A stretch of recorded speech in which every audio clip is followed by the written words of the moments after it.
Welcome everyone to the new web series and podcast, Truth Matters, a show that's created for those who are seeking the truth in a world of increasing deception and strategic misinformation.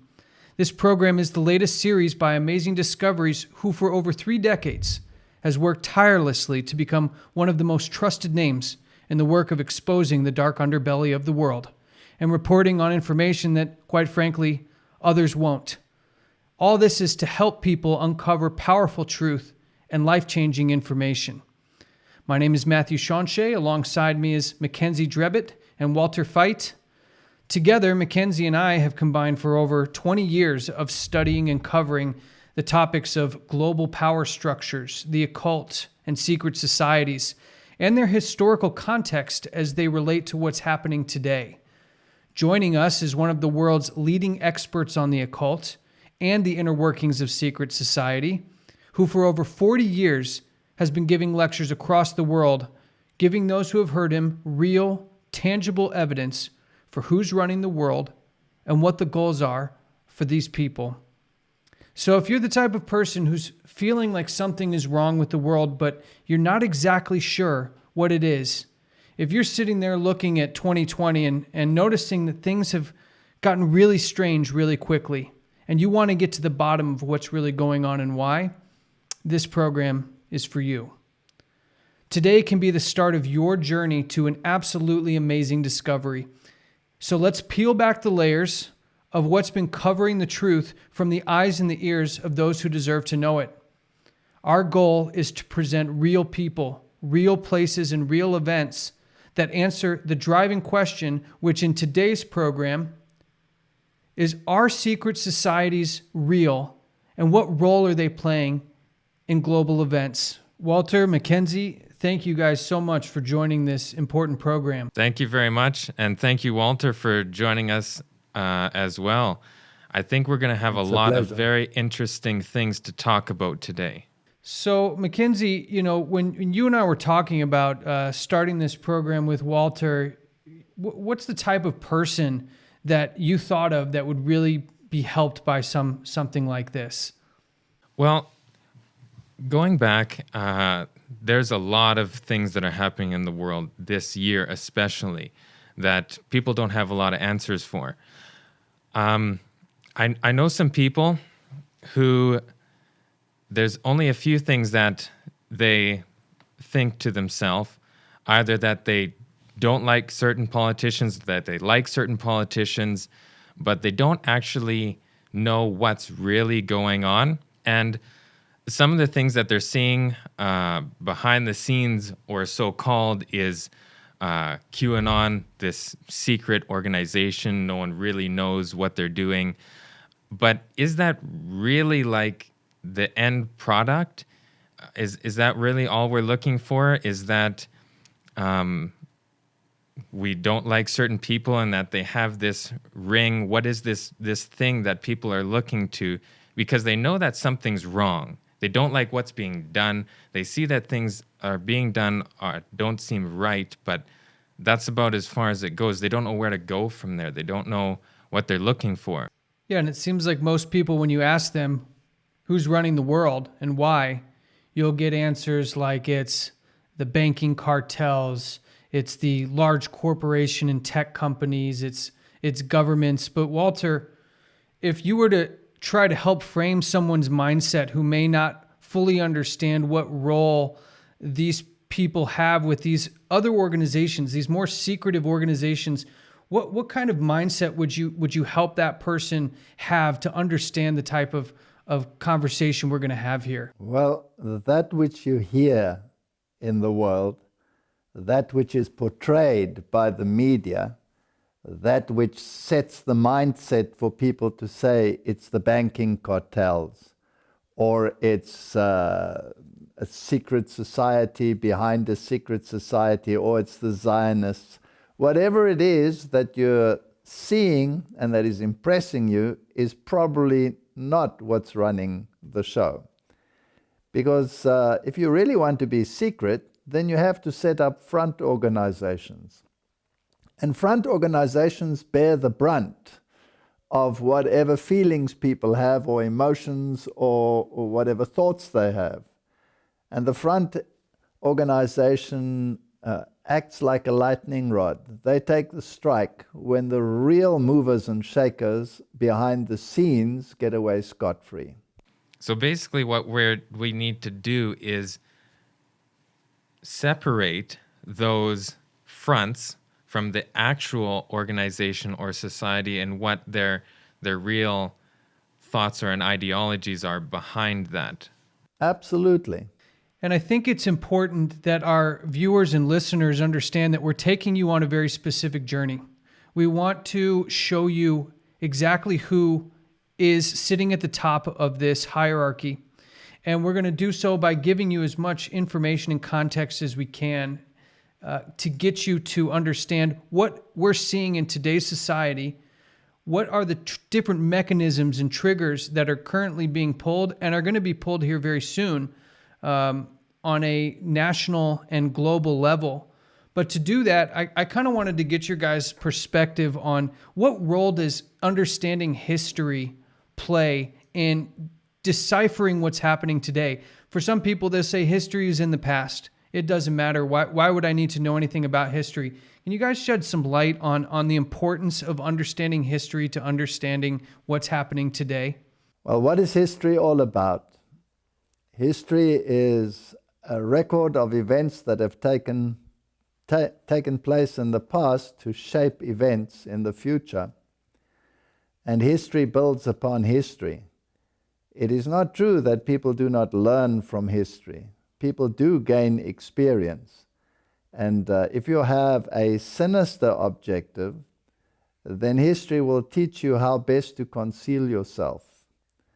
And if we look at wars and we look at the results of wars and we see the reshaping of society, there is no doubt that a very fragmented world of the past has moved closer and closer towards a global agenda. And issues are being presented to the world which make a global agenda imperative. So who's moving behind the scenes in order to coordinate such a vast undertaking? And that's why a study of history and the way in which things proceeded from individual countries to empires to global empires is something that needs to be studied. So in history, do we see, Walter, if you could give your input on this, because you referenced these global organizations or global agendas. So we're seeing a lot more now about, the whole world, we need to unite, we need to be universal, we need to do this one world getting together as one. But where do we see that kind of coming in from history? It's always been a goal to have dominance. No matter which empire rose in the past, the goal was global dominance. It never succeeded. And therefore it was more and more necessary to work behind the scenes to make sure that it will succeed. If people work at cross purposes, there can be no unity. There can be no globalism once individualism strives. So by hook or by crook, individualism must be reduced and globalism must be increased. And for that you need a propaganda machine, and it has to be a universal propaganda machine. Yeah, because right now, I mean, so if we have this one world, you referenced ancient kingdoms and powers and civilizations that were trying to dominate universally.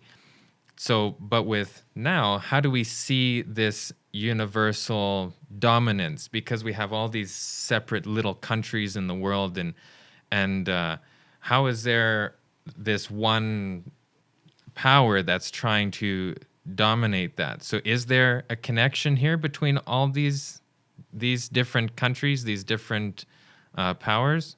Well, if you look at the world today, you might have all these countries which seem to be separate from each other, but all of them are connected by one media. There's only one media system. There's only one major news organization in the world from which all news is disseminated to the entire world. If you had to put all the television screens of the world, of the various countries side by side, you'd hear the same rhetoric, the same pictures, the same news, the same propaganda, adapted proportionally to whatever nation it is, but is the same information. And it is information that moves people in a certain direction. And I find it interesting that we're sitting here in 2020. We're talking about history as it relates to current events, and that there's been this current of some power as it seemingly changes through history, but the goal remains the same, which is global unification and domination. Now, we've seen this year alone maybe some of the most widespread unification when it comes to how countries have handled the current health crisis. Can we use what we're seeing today as almost maybe a mechanism by which to bring about unification, maybe not in the traditional sense of powers overcoming and overtaking other world powers, that we're actually seeing this same strategy implemented, the same goal being implemented using maybe different means with the public pandemic? Well, I remember back when 9/11 was happening, that it was referenced as an opportunity to invoke change. So we have this now universal platform to invoke some sort of change. Now, what that change is the big question. It's interesting that people that have a very clear global agenda in the past, like Henry Kissinger, for example, is known to have said that a major crisis would unite the world. Now the question is, the major crisis that we have, or those that will come, are they as real as they appear to be, or are they steered by some outside source? And it's interesting that the various countries in this global pandemic that we've had different strategies. And the argument was that some countries failed and some countries did not fail because there was no global strategy. It's a very strange argument, because who can guarantee that a global strategy will be the correct one and not the individual one? So, in my opinion, if there were many, many varieties of approaches, the one that works is the one that you can learn from. To have a global one from the beginning is not necessarily a guarantee that it will be the right one. So then we see a lot of people commenting, or at least it's almost a movement of people commenting, not just individuals, saying that we need a global fix, or we need a global movement. An individual one isn't going to work.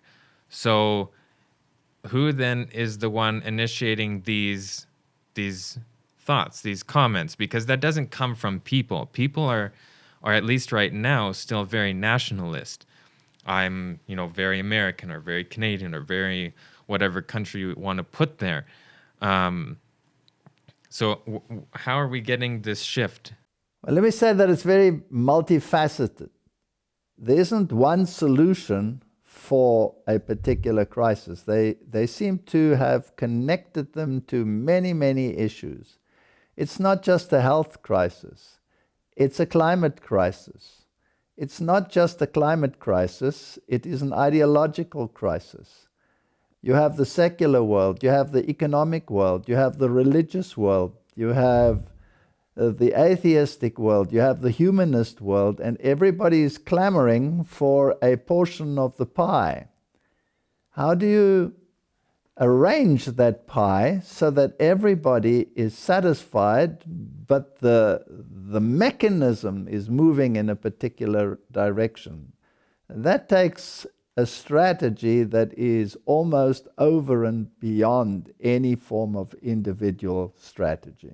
We're seeing this push by a lot of very influential people, and they're all having the same message. So obviously they're having the same thoughts and they're connected in some way ideologically on these things in whatever facet it may be, because like you said, it's more than one issue. But somehow, for the majority anyways, they're all talking about the same things and it's the same solution. So they must be connected ideologically somehow. You just have to look at the television screens and look at the faces that regularly appear. Those people must be somehow intertwined in the process.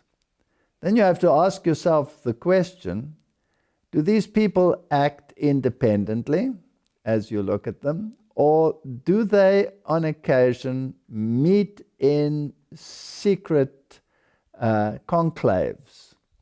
Are there movements in the world where the elite amongst government, the elite amongst religion, the elite amongst the sporting world, the elite amongst the economic and the banking world, all come together in one forum to discuss issues? And anybody who has even the slightest knowledge of these things will know that certain names come to mind then. For example, the Bilderbergers, a very secret meeting of all these high-flying individuals. But the question is, who coordinates the Bilderbergers? There must be a coordinating committee. It's not that these people radiate towards each other all by themselves. So the question again is, who runs the Bilderbergers? And who runs those that run the Bilderbergers, etc.? So you have to go down this rabbit hole to find the very source of all of these things. And that is, I think, what you guys are trying to achieve with this program. And I think it's important that we see these ideological connections move outside of the organizations that these people are a part of. So you'll see that past presidents or former heads of state or heads of banking, the World Bank, International Monetary Fund, the Council on Foreign Relations, the Trilateral Commission. A lot of these are trigger names for people who have done some light research on these things. But where we really see the ideological alignments come in seems to be when we cross this threshold into their outside of their public life or public positions. And we start to find some very interesting relationships happening behind the scenes. And so I kind of want to take us back in history a little bit and show that this is not a new event. This is not a new byproduct of modern society. And I'd like to use an event that most people are familiar with, but probably know very little about the real history of. And that's Friday the 13th. And this is a day known by most people as something that's very spooky or has some strange, negative, dark connotations to it. But I think if we look at the origin story of Friday the 13th, we can see some of these societies, one very prominent society at the time, having a very public historic event that is allows for conjecture or speculation to be put aside, because we actually see that history has played out. Can Walter, can you give us a little background on the real story behind Friday the 13th? Well, there was a man who was called Desmoulins, and this particular individual came into conflict with the French government. And they belonged to a secret society which was called the Knights Templars. And these people had amassed huge fortunes and tremendous power by starting basically what is today the modern banking system, with its interest and all of these issues designed to create wealth. And once this organization had succeeded in gaining power over the wealth of not only the nobility, but basically over the entire populace, including governments and kings and rulers, then it came to the point where this organization was demonized, rightly or wrongly, by the French government, and Desmoulins was sentenced to death. And this date on which these events took place became a very prominent feature in secret societies. And today, that day is, shall we say, celebrated, or shall we say remembered with regret by calling it a day of bad luck, depending from which side you are coming, whether you're coming from the light side or the dark side. And yes, Friday the 13th becomes sort of entrenched in the minds of people. It's interesting, if you get onto an aeroplane, there is no row 13. So people are afraid of that number, and some people embrace that number. Well, it is a fact of history that these organizations didn't just disappear overnight, but morphed and were represented by other organizations and incorporated and expanded. And all that happened was that something that was a little bit more visible became a little bit more invisible. Okay, so we see a connection here to a secret society with this very prominent date that everybody at least has heard of or knows as bad luck, not necessarily knowing the history. But like you said, what was the specific event that happened on Friday the 13th? It was the execution of Desmoulins. Now, if you go into a secret society like Freemasonry, for instance, they have a youth brigade which is called the Desmoulins. Now, why would they use that name so prominently? And why would such high-ranking politicians actually be involved in something like this? It is well known that a president such as Bill Clinton was very prominent in the Desmoulins movement, which is the youth movement of Freemasonry. So if these people were had such negative connotations, then why do societies today still employ that name and run their youth brigades under that banner? Well, and obviously if they have that name and it's under that banner, then they know the history behind that date and that name as well. Absolutely, and this is how you follow the clues. It's like, it's like a quest game. A very, very tricky quest game.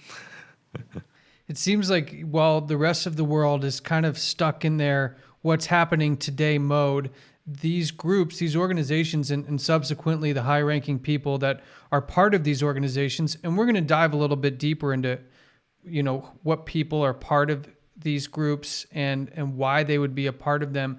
But those organizations really seem to be sharp on their history and their idea behind numerology and astrology. So we see that they really highly value history and information, where today I'd say the general public is probably not so inclined to pay attention. And just for reference, Friday the 13th, the massacre was in the 13th century. So we, as people are saying, well, the people who run the world are these bankers. Well, let's trace this back to who are the original bankers.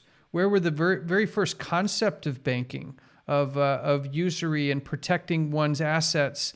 And we find this, was Knights Templar a military organization, or what gave them the status to become these bankers?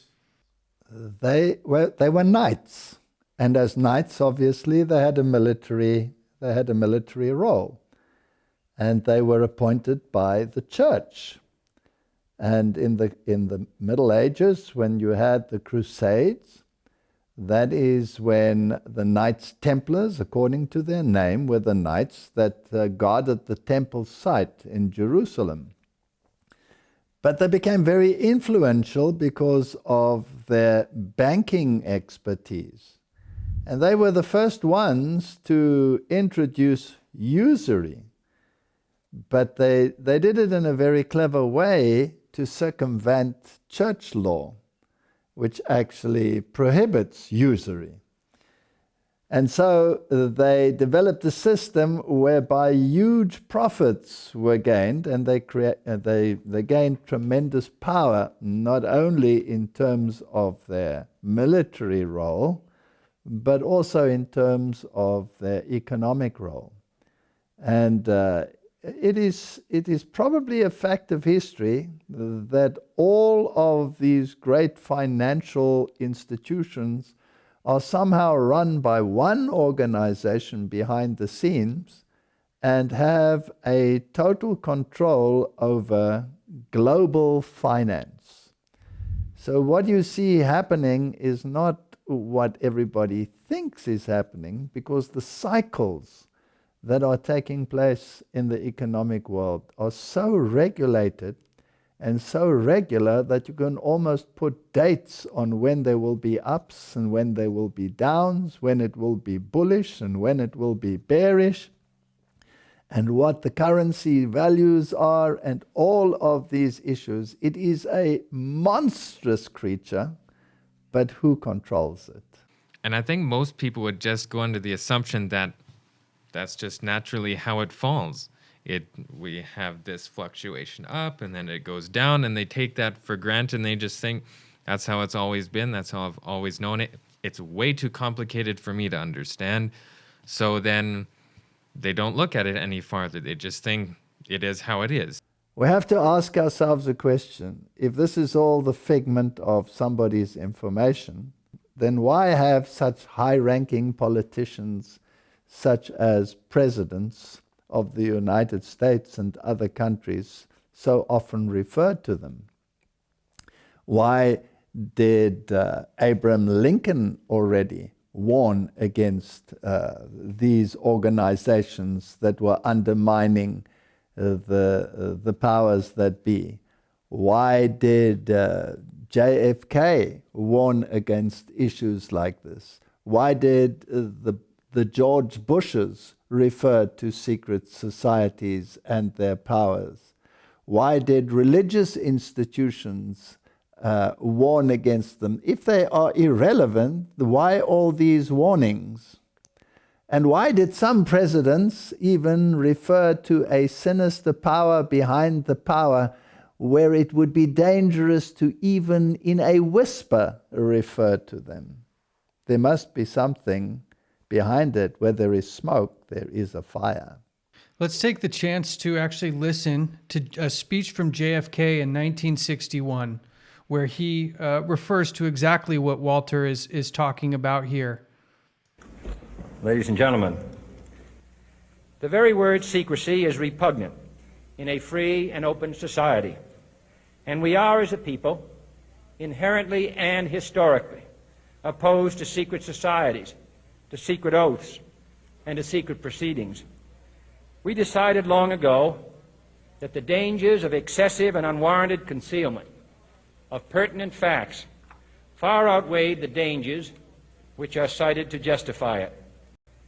And there is very grave danger that an announced need for increased security will be seized upon by those anxious to expand its meaning to the very limits of official censorship and concealment, to stifle dissent, to cover up our mistakes, or to withhold from the press and the public the facts they deserve to know.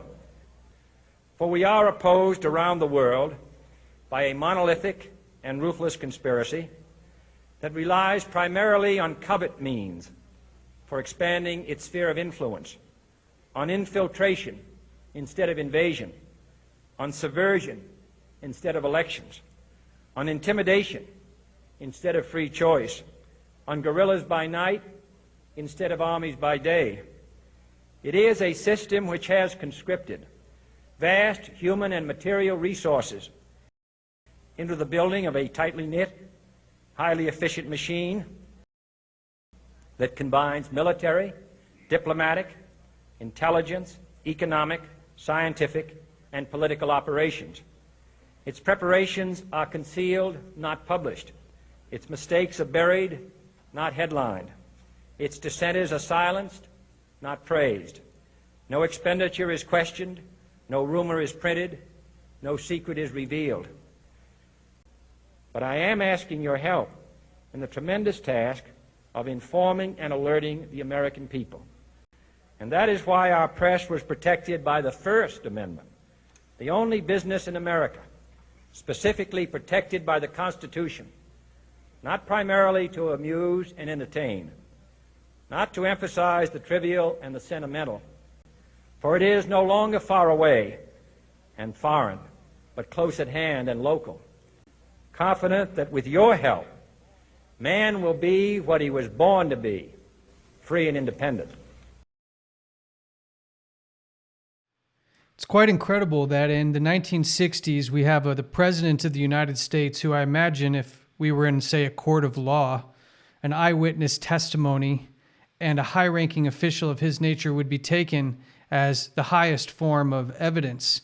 Walter, what kind of system? Is this the same system that is manipulating? You mentioned the markets going up and down. Is this system controlling all these different aspects of our society, including the financial markets and maybe even our spiritual daily lives? Is there that much control, as he alluded to, in the scientific community and in the intelligence community? Is that same power still active and manipulating today as they were clearly in the 1960s? Absolutely. But it's so subtle that even sometimes those that are involved at the highest level do not understand the machinations behind it. You know, it's interesting that all of these things happen in the name of freedom and independence. Who defines the freedom? Who defines the independence? Which organization and which ideology determines what freedom is? Do they set boundaries for the freedom? Is freedom perhaps something that is only to be aligned with some common denominator? And what is that common denominator and who defines it?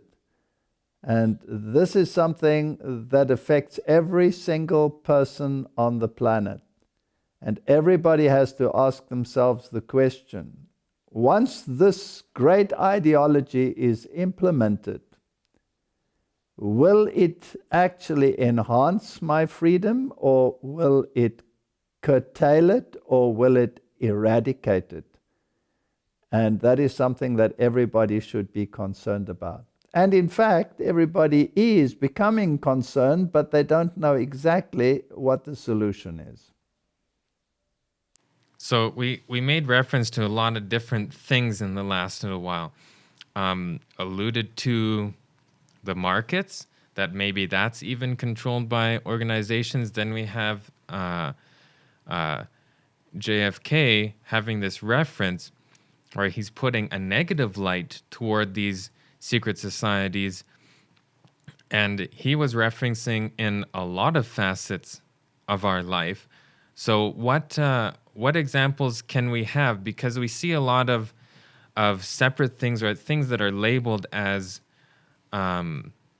negative, but are more pinned to smaller organizations or people.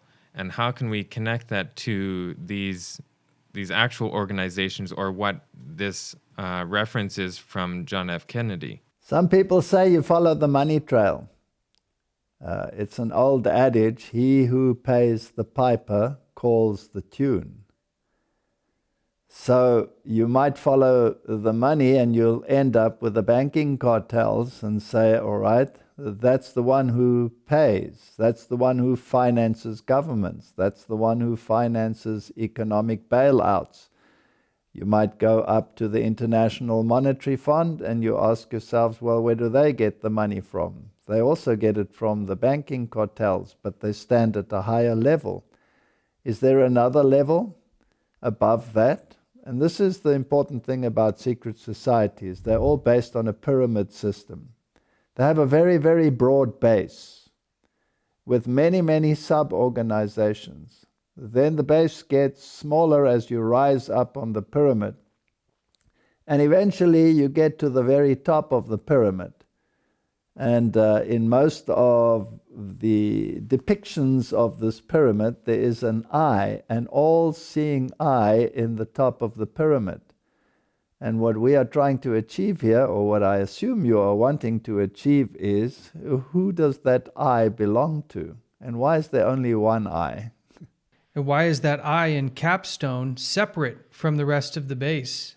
Seems to be an interesting aspect of that particular imagery.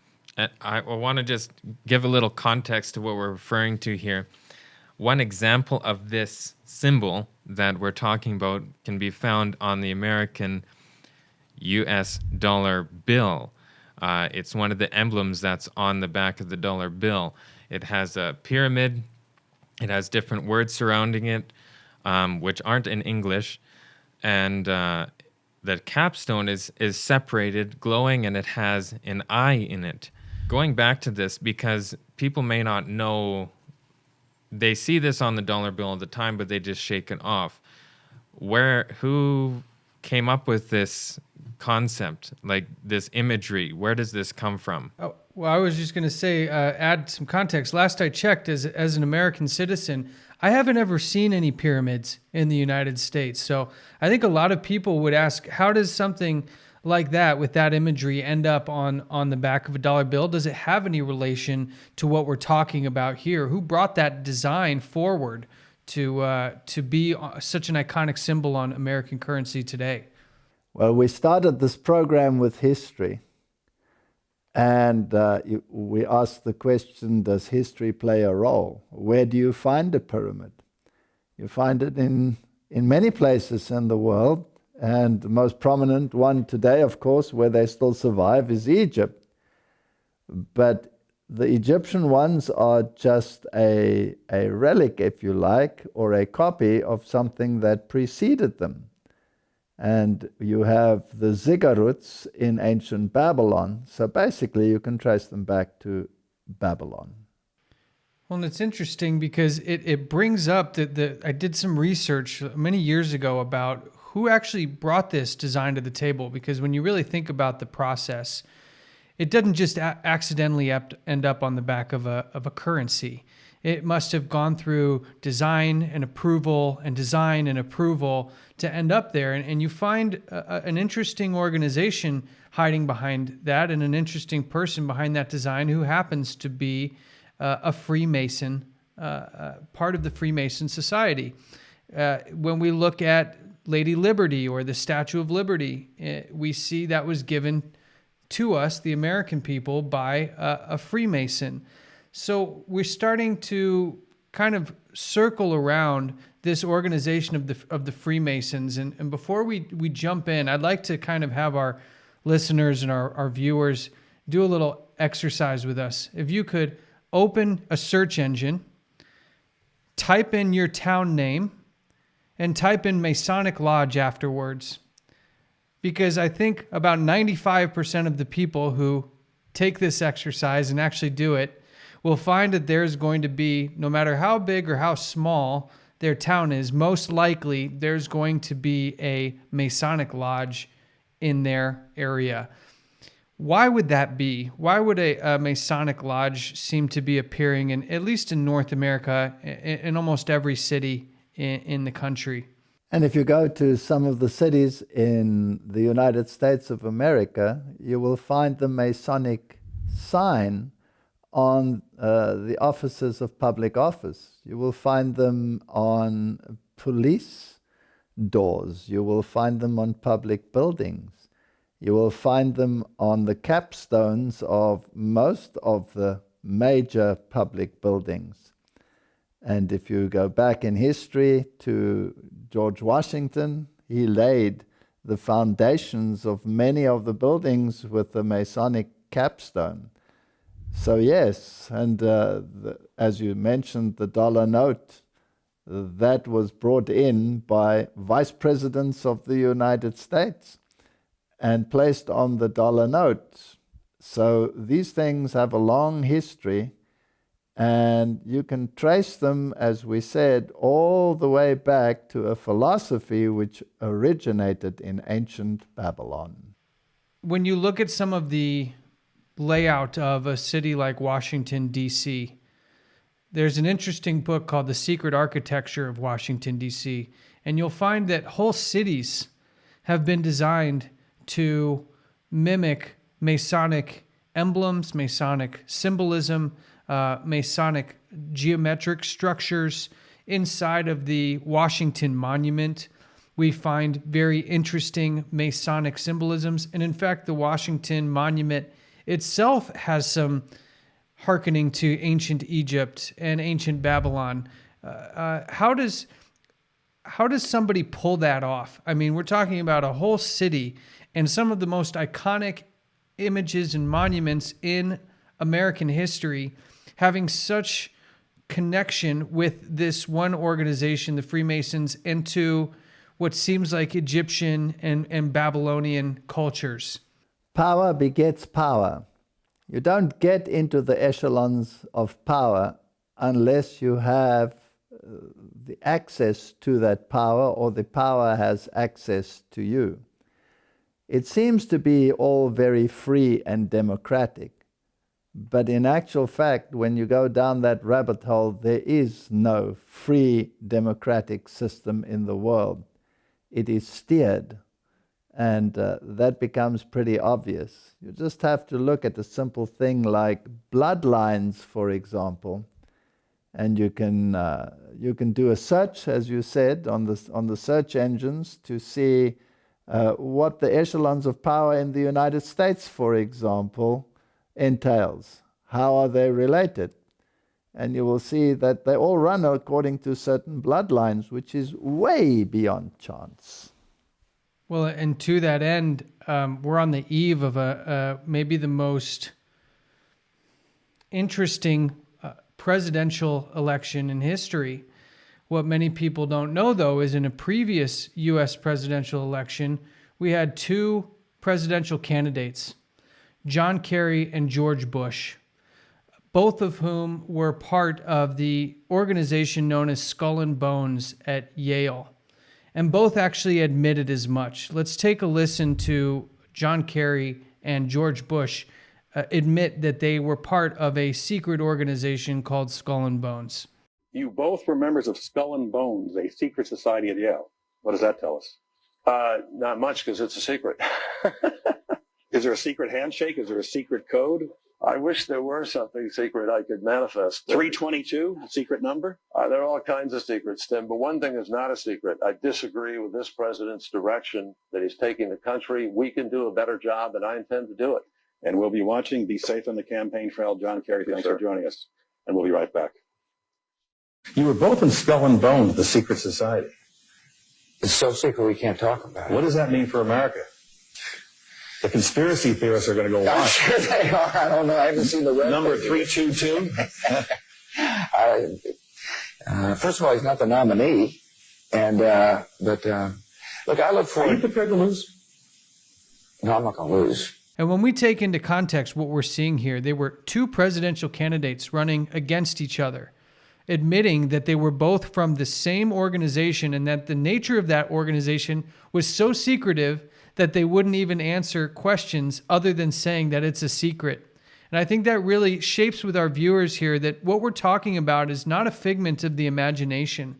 We see JFK when he told us in his speech that it combines military, diplomatic, intelligence, economic, scientific, and political operations, that this is something that we need to dive into deeper. And it's also very interesting to see that we have apparently two opposing parties, but they're both part of the same organization, secret organization behind the scenes, which we'll take a closer look at in the next episode. Mackenzie, Walter, thanks for joining. We're going to go a little bit deeper next time. We'll see you guys soon.